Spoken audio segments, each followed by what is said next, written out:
Bonjour toi, bienvenue sur ma chaîne Osmose avec soi.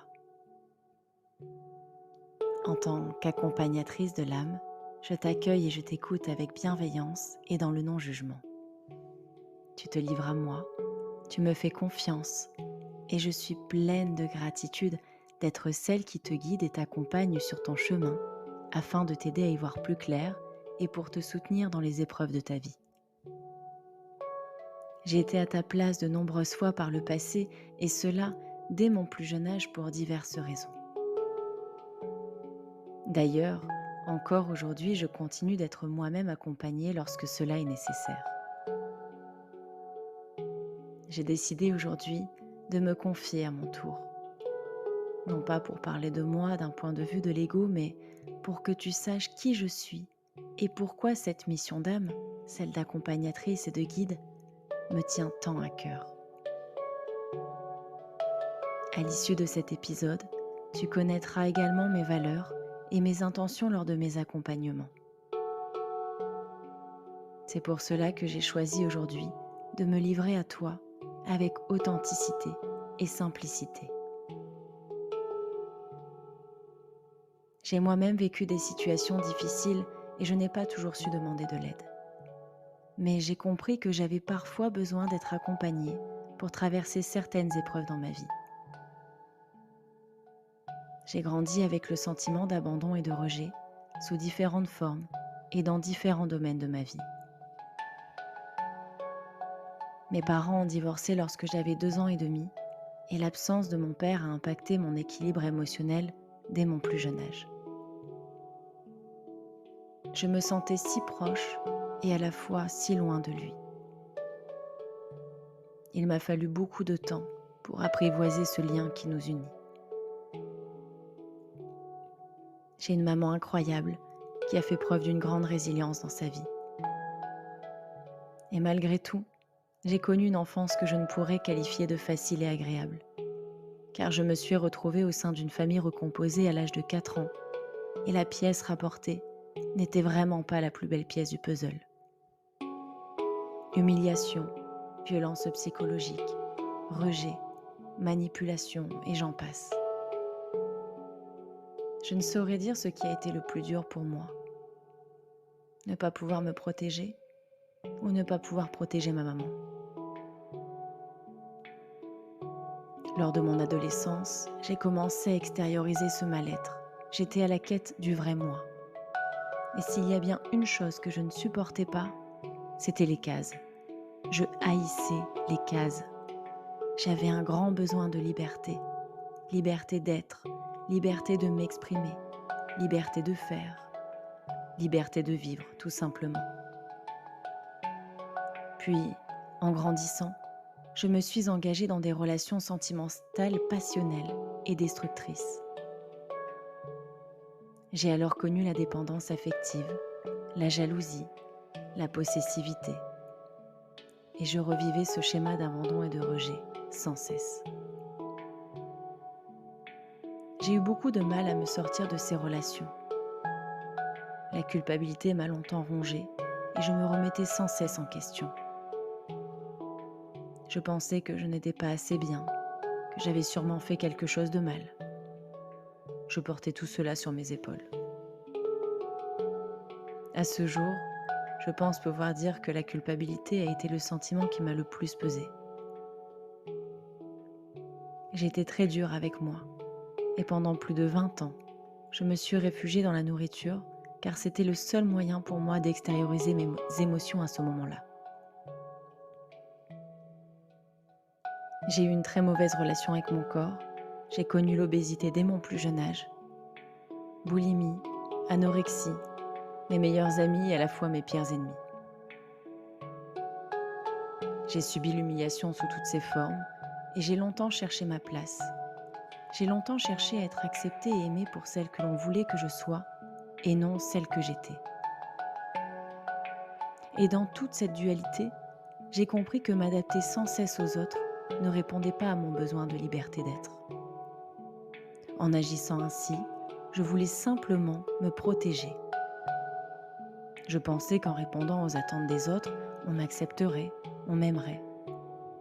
mais le mal-être grandissait en moi. Alors un jour, j'ai fini par montrer le vrai moi. Je me sentais prête à vivre le rejet et le non-amour de nouveau, mais cette fois-ci pour la bonne raison. Je ne veux plus être une version de moi. Je veux être la vraie moi.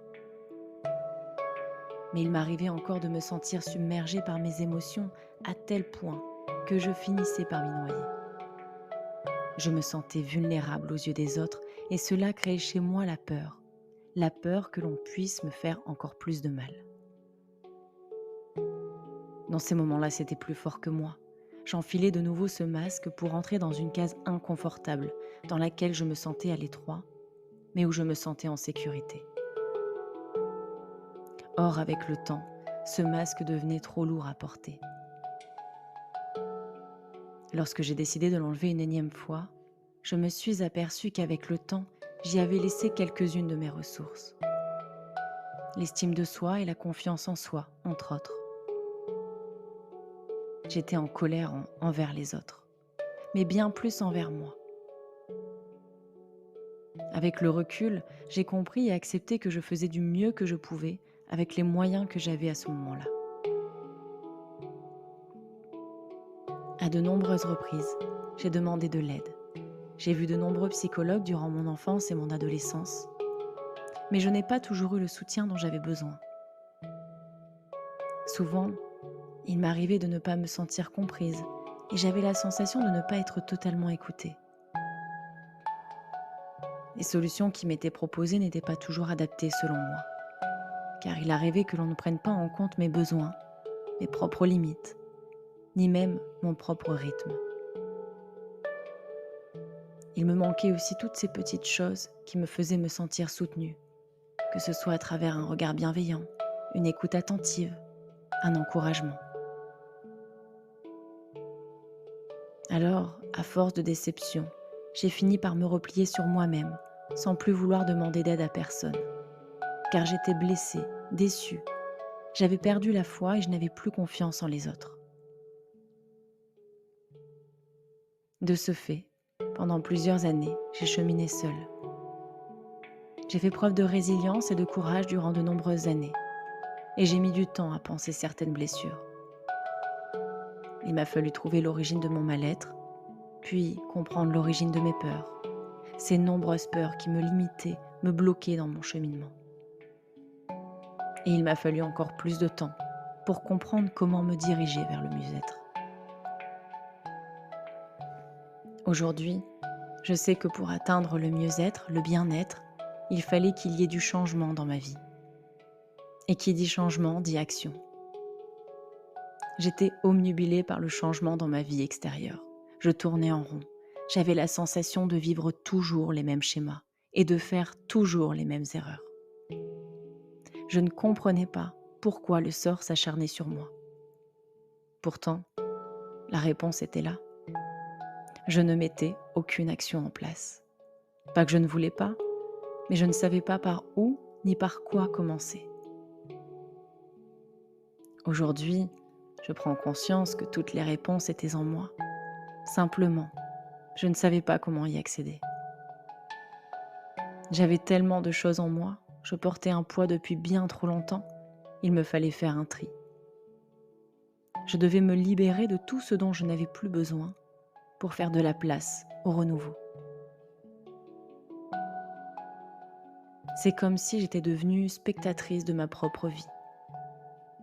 Je me souviens encore de cette tristesse qui m'envahissait à ce moment-là. J'étais éteinte. Je ne savais plus qui j'étais, ni même ce que je voulais. J'étais perdue, complètement perdue. Je ne vivais pas, je survivais. Puis le trop-plein. J'ai eu des idées noires et pourtant, je ne demandais que ça, de vivre. Dualité. J'ai alors pris conscience que ma priorité devait être de redevenir actrice de ma propre vie. Et pour cela, il m'a fallu apprendre à me redécouvrir, à me comprendre, à m'accepter telle que j'étais, à me faire confiance et surtout à m'aimer inconditionnellement, pour enfin pouvoir vivre ma vie. Je suis passée du «je me déteste» à «je m'aime» et du «je m'aime» à «je me déteste» de si nombreuses fois. Il est si facile de se détester, de s'en vouloir, de se rejeter. Et il peut être si difficile de s'aimer, de se pardonner, de s'accepter. Et je peux te dire aujourd'hui que difficile ne veut pas dire impossible. J'ai alors appris à m'aimer et à être bienveillante avec moi-même. J'attendais cela des autres alors que moi-même, je ne me l'accordais pas. J'étais victime et à la fois mon propre bourreau. Puis, j'ai compris que je devais devenir mon propre sauveur. Avant de vouloir construire, il faut avant tout se reconstruire, car tu l'auras compris, tout passe par soi. Le chemin était long, mais ça en valait la peine. J'ai 29 ans et chaque jour, je continue d'apprendre, de comprendre et surtout je tire des leçons de mes expériences de vie. C'est ainsi que j'avance sur le courant de la vie. J'évolue chaque jour, à mon rythme, et je continue de me pardonner, de m'aimer. L'amour de soi se cultive chaque jour, comme une fleur que l'on souhaite voir fleurir et s'ouvrir le plus longtemps possible. Et pour cela, il faut prendre soin d'elle chaque jour. Il n'est jamais trop tard pour redevenir acteur, actrice de ta propre vie. Rien ni personne ne peut t'empêcher de devenir toi-même. C'est toi qui décides, n'oublie jamais ça. Tu l'auras compris. Comme toi, je suis passée par là. Je sais à quel point parfois la vie et ses épreuves peuvent être difficiles. Et je sais aussi à quel point il est important d'être bien accompagné. Et c'est pour cette raison que j'ai décidé de devenir celle que j'aurais aimé rencontrer plus tôt dans ma vie. Alors, si tu décides de me rencontrer un jour, je t'accompagnerai à ton rythme, dans la bienveillance et le non-jugement, en prenant en considération tout ton parcours de vie. Aujourd'hui, j'ai de nombreux outils en ma possession que je mettrai à ta disposition afin de te permettre de devenir toi-même. Je serai là pour te soutenir et te guider afin que tu puisses créer ta vie et enfin pouvoir vivre tes rêves. Alors n'abandonne pas, crois de nouveau en toi. Ne laisse plus personne te faire croire que tu n'es pas capable d'y arriver ou que tu ne mérites pas d'être heureux. Ta vie t'appartient, à toi et toi seul. Tu as le droit, tu peux y arriver et tu vas y arriver. Prends soin de toi chaque jour et fais de toi ta priorité. Et surtout, souviens-toi que tu n'es pas seul. Mais c'est toi qui décides, car souviens-toi que tout part de toi.